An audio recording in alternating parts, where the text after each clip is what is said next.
আজকে আমরা শুরুতে আরেকটা রাউটিং ক্রিয়েট করব অ্যাডমিনের নামে এবং সেই অ্যাডমিনটা কীভাবে কাজ করে এটা দেখব। তো শুরুতে এখানে একটা ফাইল নিচ্ছি admin.js এবং এই ইউজারের পুরা কোডটা কপি করে নিয়ে এসে অ্যাডমিনে পেস্ট করে দিই। এবং এইখান থেকে আমরা জাস্ট সিম্পলি একটা ইউজ করব, যেটা এই স্ল্যাশটাই রাখি এবং এইটা আমি কেটে দিচ্ছি, এটাও আমি কেটে দিলাম এবং এইখানে সব কিছু সেম থাকবে, হ্যালো ফ্রম অ্যাডমিন হ্যাঁ এতটুকু। এবং আমাদের যেই app.js আছে সেখানে আমি ইউজার রাউটারের এই লাইনটা কপি করে এখানে পেস্ট করে দিই এবং এখানে আর ইউজার হবে না, আমরা ইম্পোর্ট করব আমাদের অ্যাডমিন ফাইলটা এবং এইটার নাম দিচ্ছি আমি অ্যাডমিন রাউটার। এবং এই অ্যাডমিন রাউটারটা এখন আমরা app.use ইউজ করব, বাট নর্মালি যেহেতু আমরা এখানে ইউজার রাউটার লিখেছি, আমরা যেটা করব ইউজার রাউটারে কোনো কিছু না দিয়ে নর্মাল রেখে দেব, অর্থাৎ কোনো প্যারামিটার দেব না বা প্রিফিক্স দেব না। এর ফলে যেটা হবে, যে কোনো রিকোয়েস্ট আসলেই এই ইউজার রাউটারে ফার্স্টে চেক হবে এবং তারপরে আমরা ইউজ করব আমাদের app.use ভেতরে আমাদের যে অ্যাডমিন রাউটার আছে সেটা।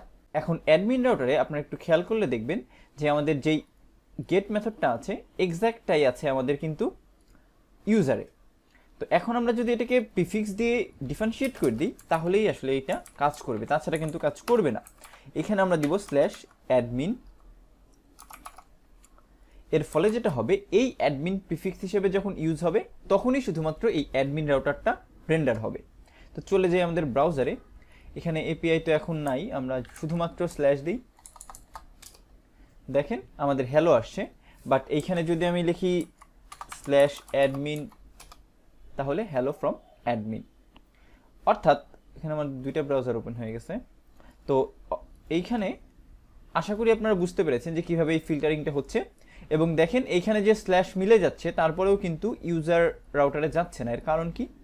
কারণ যখন আমরা রাউটারে গেট অথবা পোস্ট ইউজ করব, ও তখন এক্স্যাক্ট পাথের সাথে ম্যাচ করবে।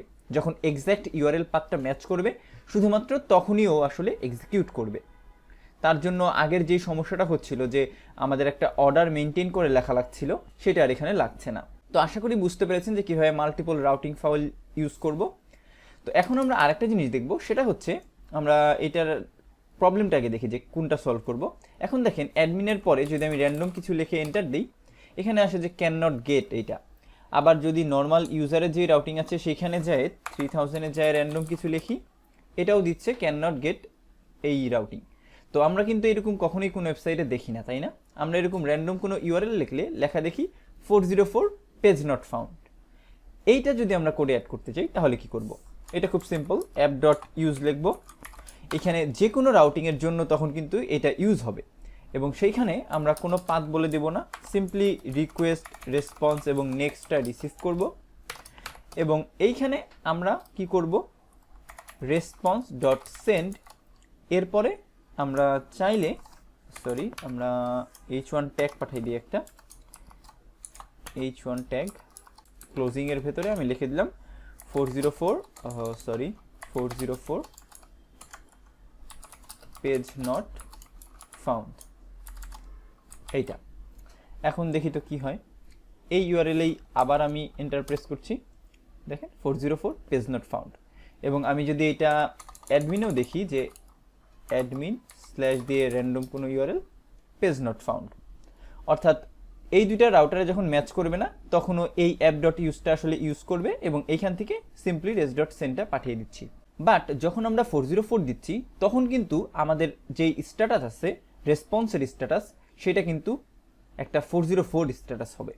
আমরা যদি এই কোডটাকে ইন্সপেক্ট করি এবং নেটওয়ার্ক ট্যাবে যাই, এটা আবার একটু রিকোয়েস্ট পাঠাচ্ছি, এখানে খেয়াল করলে দেখবেন যে স্ট্যাটাস হচ্ছে 304, বাট আমাদের যে স্ট্যাটাসটা হওয়ার কথা সেটা হবে 404।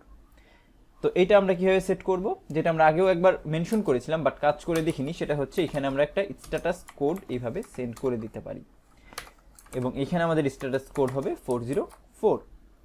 এবং এখন যাই ব্রাউজারে, এটা রিফ্রেশ দিই, দেখেন 404 স্ট্যাটাস চলে এসেছে। তো আশা করি বুঝতে পেরেছেন কিভাবে আমরা এই স্ট্যাটাসটা সেট করে থাকি এবং 404টা হ্যান্ডেল করব। এখানে চাইলে আমরা রিটার্নও লিখে দিতে পারি, এটা ভালো অভ্যাস। তো এই ছিল আজকের রাউটিংয়ের এই পার্টটা। আশা করি আপনারা বুঝতে পেরেছেন যে কীভাবে মাল্টিপল রাউটিং হ্যান্ডেল করব এবং এই 404 পেজ রেন্ডার করব। আজকের ভিডিও এ পর্যন্তই, সবাইকে ধন্যবাদ।